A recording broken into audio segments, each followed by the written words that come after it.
اعوذ باللہ من الشیطان الرجیم بسم اللہ الرحمن الرحیم اللہم صلی علی محمد وعلی محمد وعجل فرج آل محمد ولانا دعم. تمام مومنین کو یا علی مدد والسلام علیکم ورحمۃ اللہ وبرکاتہ. سامعین محتشم، جیسے کہ آپ ہمارے چینل کی پالیسیز سے واقف ہیں، ہم نے کبھی بھی دنیاوی لحاظ سے یا پھر کسی بھی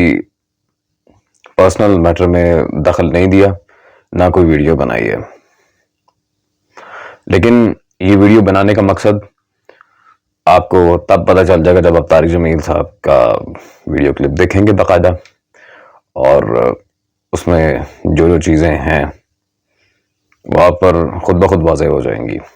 اور اس کے بعد انشاءاللہ تبارک و تعالی ہم as usual as per our rules and regulations دلائل کے ساتھ کچھ باتیں آپ کے سامنے الزامی طور پر واضح کریں گے.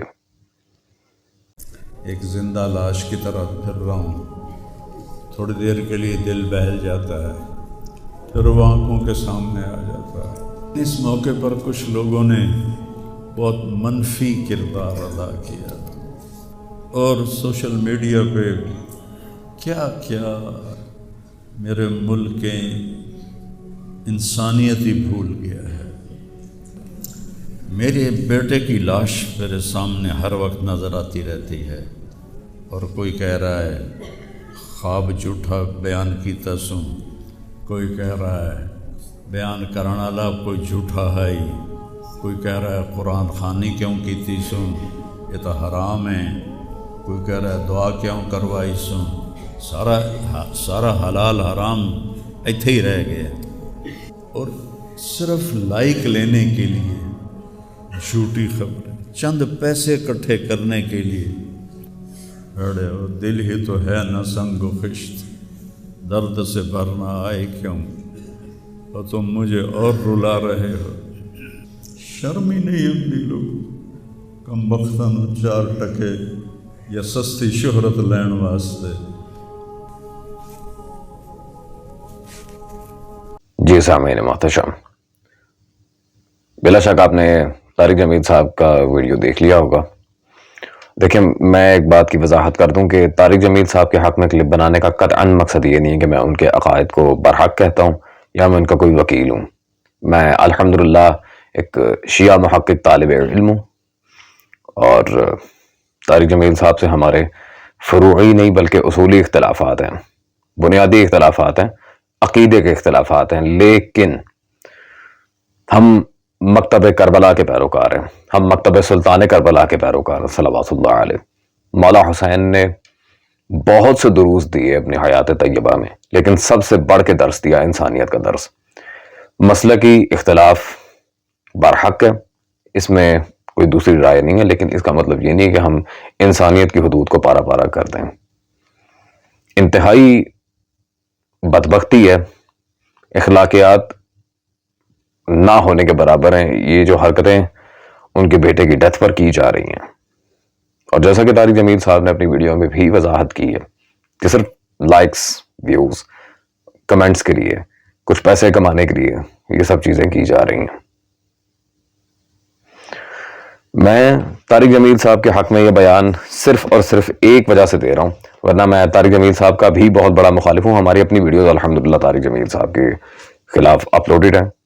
میں صرف ایک ہی وجہ سے ان کے حق میں یہ بیان دے رہا ہوں کہ پہلی بات وہ اس معاملے میں مظلوم ہیں، دوسری یہ کتاب گلدستہ اہل بیت صلوات اللہ علیہ مجمعین، جس میں انہوں نے اہل بیت رسول صلی اللہ علیہ وسلم کے نہ صرف فضائل کے اوپر نظر کی ہے بلکہ ان کے جو مخالفین تھے، خاص طور پہ بنی امیہ، ان کے خلاف بھی اس میں روایات وغیرہ نقل کی ہیں اور ان کو ایک چیلنجنگ موڈ پر لا کے کھڑا کیا ہے دیوبندی ہونے کے باوجود. تو یہ انتہائی گھٹیا قسم کی حرکت ہے کہ ایک شخص حال ہی میں بڑھاپے میں اپنے بیٹے کے جنازہ کی تدفین کر چکا اور اس کے بعد اسے تانے دینا کہ اس نے فلاں رسم کیوں کی ہے وہ تو بدعت ہے، فلاں یہ کیوں کیا وہ تو بدعت ہے، اور کفریہ عقائد کا اظہار کیا، یہ ہے وہ ہے، جیسا کہ طارق جمیل صاحب کی ویڈیو میں آپ نے بھی دیکھا تفصیل کے ساتھ. یا حسین بہت ہی بدبختی والی بات ہے، انتہائی اخلاق سے گری ہوئی حرکت ہے یہ. ایٹ لیسٹ میں صرف اتنا کہوں گا مولویوں سے کہ ٹھیک ہے ہر ایک کے لیے اس کے عقائد محترم ہے، لیکن اس طرح کسی کے بھی جوان بیٹے کی وفات پر اس کا مذاق نہیں بنانا چاہیے. طارق جمیل صاحب کے تھرو کوئی ایک اور بات بھی ہمیں سننے کو ملی ہے کہ کوئی بابا جی تھے یا عالم تھے، انہوں نے کسی خواب کے بارے میں ڈسکشن کی تھی کہ یا پھر طارق جمیل صاحب نے بھی کوئی خواب، مجھے اس کے بارے میں مکمل علم نہیں ہے، کوئی بیان کیا کہ خواب میں رسالت پناہ صلی اللہ علیہ وسلم کی زیارت ہوئی ہے اور ان کے بیٹے کے لحاظ سے whatsoever. اب وہ جھوٹ ہے یا سچ ہے، اس کا فیصلہ طارق جمیل صاحب، ان کے بیٹے اور سرکار رسالت پناہ صلی اللہ علیہ وسلم پر چھوڑ دینا چاہیے. مجھے حیرت اس بات پر ہے، ان لوگوں کی جب اپنی مرضی آتی ہے تو طارق جمیل صاحب کو بدعتی کہہ دیتے ہیں. میں مخالفین کی بات کر رہا ہوں، میرے نزدیک تو وہ بالکل صحیح العقیدہ نہیں ہے، میں شیعہ ہوں، میں ان کے عقائد کو آن نہیں کرتا، لیکن انسانیت کا درس بھی حسین ابن علی ہی کی بارگاہ سے ہمیں ملا ہے صلی اللہ علیہ. اپنی مرضی ہے تو یہ طارق جمیل صاحب کو بدعتی کہہ دیتے ہیں، اور اپنی مرضی آئے تو ان کا معروف علماء دین میں شمار کرتے ہیں. اور ان لوگوں کو الزامی جوابات دینے کے لیے بھی کچھ ایک آدھ چیزیں میرے پاس ہیں، خاص طور پر خواب کے لحاظ سے. خواب کے لحاظ سے جو بات چل رہی ہے، میں بریلوی، دیوبندی اور اہل حدیث تینوں طبقات کو ڈسکس کر کے یہاں جاؤں گا کہ جی خواب میں جھوٹی خواب کا وہاں تذکرہ کیا جا رہا ہے. بھائی جھوٹا ہے سچا ہے وہ معاملہ رسالت پناہ صلی اللہ علیہ وسلم دیکھیں گے یا پروردگار خلائق. آپ کو کس نے کہا اپنے آپ کو عالم الغیب بنا کے ایک بندے کے اوپر آ کر مسلط ہو جائیں گے یہ جھوٹ بول رہا ہے یا سچ بول رہا ہے؟ آپ کو یہ حق کس نے دیا؟ اور خاص طور پہ وہابی علماء کی طرف سے یہ بہت زیادہ اٹھایا جا رہا تھا. تو آئیں ایک روایت میں بیان کرتا چلوں، یہ وہابیوں کے امام ابن تیمیہ کی کتاب الوسیلہ میرے پاس موجود ہے اس وقت، اور اس میں صفحہ نمبر 76 پر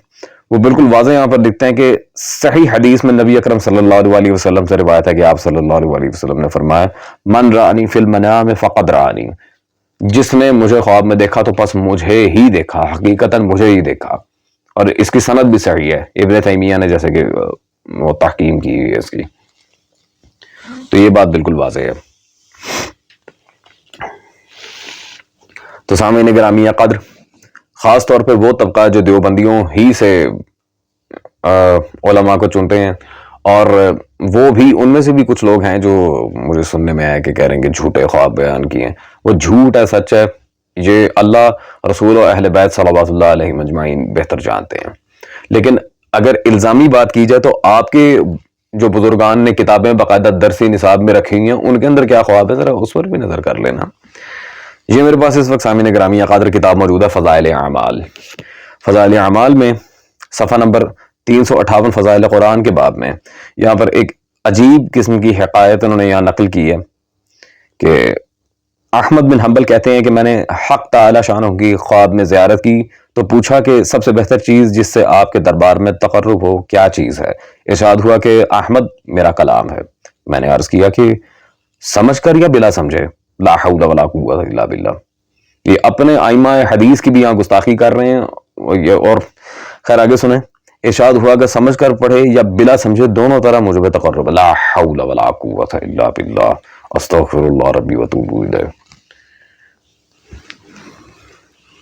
استغفر اللہ ربی واتوب الیہ. سامعین گرامی قادر، ان کے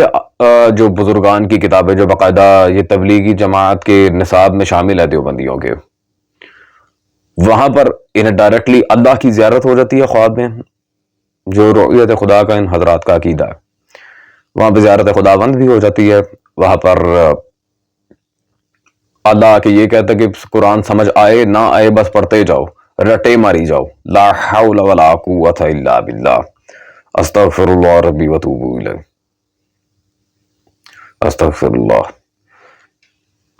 تو سامعین گرامی قدر، یہاں سے آپ اندازہ لگا لیں کہ ان کے ائمہ کو قرآن چاہے سمجھ بھی نہ آ رہا ہو لیکن رٹے مارنے یا پڑھنا ہے، جبکہ قرآن کے اندر اور تفاسیر قرآن کے اندر شیعہ سنی درجنوں روایات، درجنوں احادیث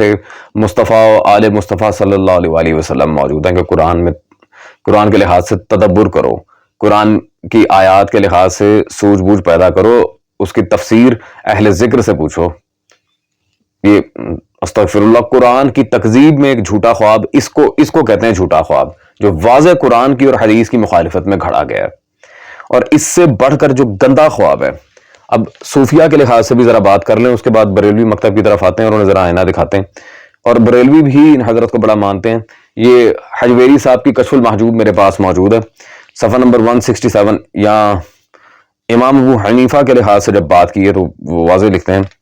ایک رات خواب میں دیکھا کہ وہ پیغمبر صلی اللہ علیہ وسلم کے استغفر اللہ ربی وتوب الیہ استخوان مبارک لاحت سے جمع کر رہے ہیں اور ان میں سے بعض کو چن رہے ہیں۔ لا حول ولا قوت الا باللہ، استخوان یعنی کہ وہ ہڈیاں وغیرہ جو بچ جاتی ہیں، استغفر اللہ ربی وتوب الیہ۔ سامعین گرامی قدر، طارق جمیل صاحب پر تو تنقید چل ہی رہی ہے، آپ کو آپ کے بقول جو انہیں خواب آئے ہیں، اب اللہ جانے یہ ابو حنیفہ نے، یہ احمد بن حنبل نے خود بیان کیے یا ان کے علماء نے جھوٹ گھڑ کے ان کی طرف لگایا، میں یہ نہیں جانتا، کیونکہ ان عبارتوں کی سند وہاں موجود نہیں ہے۔ لیکن پھر بھی الزاماً میں ان سے پوچھتا ہوں کہ کتابیں آپ کے اکابرین کی ہیں، ان عبارتوں کو، ان حکایات کو لکھ کر انہوں نے نتیجے باقاعدہ نکالے ہوئے ہیں، کیونکہ اسے صحیح مانتے ہیں۔ تو آپ کے ائمہ اربعہ میں سے دو شخصیات، احمد بن حنبل اور امام ابو حنیفہ، ان کو جس طرح کے عجیب و غریب خواب آ چکے ہیں، ایک سے اللہ نے یہاں تک کہہ دیا تو چھوٹی ہے تو قرآن سمجھ نہ سمجھ بس پڑھی جا، استغفر اللہ، اور دوسرا رسول اللہ صلی اللہ علیہ وسلم کی جسم کی بچی کچی ہڈیاں، استغفر اللہ ربی وتوب الیہ، نقل کفر نہ بچے، ان کی قبر سے نکال کے بعض کو بعض سے چن رہے ہیں، بعض جوڑ رہے ہیں، استغفر اللہ۔ جھوٹے خواب، اگر آپ کو جھوٹے خوابوں پہ تنقید کرنے کی اتنی ہی زیادہ آگ لگی ہے تو پھر کائنڈلی پہلے اپنے ائمہ اربعہ کے اوپر آ کے تنقید کریں، احمد بن حنبل کو کافر کہیں، ابو حنیفہ کو کافر کہیں، یہ فضائل اعمال والے مولوی زکریا صاحب کو کافر کہیں، علی بن عثمان حجویری صوفی کو کافر کہیں۔ ان لوگوں کے اوپر آ کے اس طرح کی باتیں کریں نا، وہ ایک بندہ اپنے بیٹے کی تدفین کر رہا ہے، وہ جگہ جگہ اس کا مذاق بنانا، میمز بنانا، اس طرح کی حرکتیں کرنا۔ میں پھر ایک بات واضح کر دوں کہ میں طارق جمیل صاحب کا نہ تو نوکر ہوں، نہ ہی میں ان کے عقائد کو برحق جانتا ہوں، لیکن چونکہ انہوں نے اہل بیت صلوات اللہ علیہ مجمعین کے لحاظ سے ایک سافٹ کارنر رکھا، ان کے دشمنوں کے خلاف انہوں نے پوری کتاب لکھی، اسی لیے میں ان کے دفاع میں یہ ویڈیو ریکارڈ کر رہا ہوں، ورنہ میں خود ان کا سخت مخالف ہوں عقیدے کے لحاظ سے، جانور نہیں ہوں میں کہ انسانیت کی حدیں بھول جاؤں۔ اور سامعین گرامی قدر، سب سے بڑھ کر وہ مولوی راشد بریلوی یا پھر دیگر جو مولوی حضرات ہیں، اب انہوں نے اپنے بیٹے کی جنازے پر آئی تھنک کوئی ناٹ فیونرل، ان کی وفات کے بعد کوئی قرآن خوانی وغیرہ کی محفل رکھ لی تھی یا اس طرح کچھ کیا تھا، تو یہ حضرات نے لمبے چوڑے فتوے نکال کے ساری بندوقیں ان کی طرف تان دیں کہ یہ تو جی بدعت ہے، آپ اس کو صحیح کیوں کہہ رہے ہیں، اب آپ نے خود کر لیا تو آپ بدعتی بن گئے۔ کو جا کے اس کے بیٹے کی موت پر اسے جا کے ان کے ساتھ اظہار تعزیت کرنا، اب الٹا ان کی طرف تلواریں لے کے نکل پڑے ہیں۔ خیر، تو آئیں ذرا یہ بھی ہم دیکھ لیتے ہیں کہ وہ بدعتی ہیں یا عالم دین ہیں بقول ان کے۔ یہ پہرے دار ناموس رسالت صلی اللہ علیہ وسلم خادم رضوی صاحب کی سوانح حیات پر ایک کتاب میرے پاس موجود ہے، پیر محمد عامر ظفر چشتی صاحب کی۔ اس میں انہوں نے صفحہ نمبر 62 پر تعزیتی تاثرات، خادم رضوی صاحب کی وفات پر جو تعزیتی تاثرات یہاں پر نقل کیے ہیں، اس میں واضح طور پر آپ دیکھ رہے ہیں معروف عالم دین مولانا طارق جمیل، امپریسو، معروف عالم دین مولانا طارق جمیل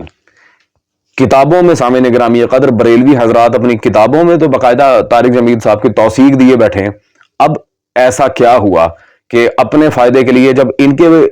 خادم رضوی صاحب کی ڈیتھ ہوئی تھی تب طارق جمیل صاحب نے آ کے تعزیت کی تھی باقاعدہ، وہاں پہ طارق جمیل صاحب کی عزت کو ماشاءاللہ 4 چاند لگ گئے تھے۔ اب اس کے اپنے بیٹے کی ڈیتھ ہوئی ہے تو احسان کا بدلہ تو احسان ہوتا ہے نا، چاہے مسئلے کی اختلاف ہے، ان سے جا کے تعزیت کرتے، وہ کرنے کے بجائے اب بندوقیں تان لی ہیں ان کے سر پہ کہ اس نے جن معاملات کو یہ دیوبندی بدعت کہتے تھے طارق جمیل نے اب وہ کر دیے، تو پھر اپنے طارق جمیل کو بدعتی کہو، خدا کا خوف کرو۔ اس کے بیٹے نے، طارق جمیل صاحب کے بیٹے نے اپنے آپ کو خود شوٹ آؤٹ کیا ہے یا انہیں کسی نے مارا ہے یا واٹ ایور، ڈپریشن کا شکار تھے، یہ سب باتیں بعد کی باتیں ہیں۔ کم از کم انسان کے بچے بنو، تماشا تو نہ بناؤ۔ ایک ضعیف باپ کا بیٹا مر گیا، آپ لوگوں کو اپنے تماشے سوچ رہے ہیں، جس کا جو دل کر رہا ہے وہ اٹھ کے یہ حرکتیں کرنا شروع کی ہوئی ہیں۔ کم از کم اگر آپ واقعا اپنے آپ کو یہ کہتے ہیں کہ ہم امام حسین صلوات اللہ علیہ کو اپنا پیشوا مانتے ہیں، چاہے آپ شیعہ ہیں، سنی ہیں، جو بھی ہیں، اگر آپ واقعا سلطان کربلا صلوات اللہ علیہ کو اپنا پیشوا مانتے ہیں تو کسی کے مرنے پہ اس طرح تماشے نہیں لگاتے, میمز نہیں بناتے, مذاق نہیں اڑاتے. اور اگر بہت شوق چڑھا ہوا ہے, بہت زیادہ آگ لگی ہے کہ انہوں نے جھوٹا خواب بیان کیا, اگر تو جھوٹا خواب ہے تو رسول اللہ جانے, وہ پھر طارق جمیل صاحب کو پتہ چل جائے گا کہ انہوں نے کیا کیا ہے. وہ جس قدر سخت گرفت ہوگی وہ پھر اللہ, رسول و اہل بیت صلوات اللہ علیہ مجمعین جانے. اور اگر بفرض محال, ایک ایگزامپل کے طور پہ میں کہہ دیتا ہوں, اگر جھوٹا نہ ہوا تو پھر اب آپ خود دیکھ لیں کہ آپ لوگوں پر کیا گزرنے والی ہے. مجھے قطعاً اس سے کوئی غرض نہیں ہے کہ جھوٹا ہے سچا ہے جو بھی ہے, وہ انہوں نے بیان کیا وہ جانے. اس میں رسالت پناہ صلی اللہ علیہ وسلم کی کوئی گستاخی نہیں کی انہوں نے, لیکن آپ کے بزرگان نے جو اللہ اور رسول صلی اللہ علیہ وسلم پر واضح جھوٹ باندھے ہیں, اس قدر گھٹیا قسم کے خواب ان کے بارے میں یہاں لکھے ہوئے ہیں, اس کے پہلے اپنے گربان میں جھانکیں, اس بندے کو تھوڑا سا ریسٹ دیں. اختلافات بعد میں بھی ڈسکس کیے جاتے ہیں, فی الحال اس میں اتنی سخت نہیں ہے کہ وہ ان چیزوں کو برداشت کرے. وہ ممبر پہ بیٹھ کے اپنے معاملات پہ اپنے بچے کو دیکھ کے رونا شروع کر دیا اس نے, جگہ جگہ تھم نیلز لگے ہیں تو پتہ نہیں کیا کیا تماشے ہیں. اس لیے خدا کا خوف کرو, مرنا سب نے, ہر ایک کے گھر میں یہ اموات ہوتی ہیں. آپ کے ساتھ کوئی ایسا کرے گا تو پھر میں دیکھوں گا آپ میں کتنے کی جرات ہوتی ہے کہ آپ اس کا کوئی, آپ کے گھر میں خدا نہ خواستہ کسی کے گھر میں کسی کی ڈیتھ ہو, آپ کے کسی بیٹے کی یا کسی عزیز کی جس سے آپ پیار کرتے ہیں. میں دیکھتا ہوں نا پھر آپ کے اوپر جب کوئی اس طرح تھمبنیلز بناتا ہے, میمز بناتا ہے, ویڈیوز ریکارڈ کرواتا ہے, بدعتی, کافر, بدعقیدہ کے یہ الزامات آپ کے اوپر آ کر عائد کرتا ہے, تو پھر میں دیکھتا ہوں کہ آپ میں کتنا جوش و ولولہ و جذبہ جاگتا ہے. Think about it.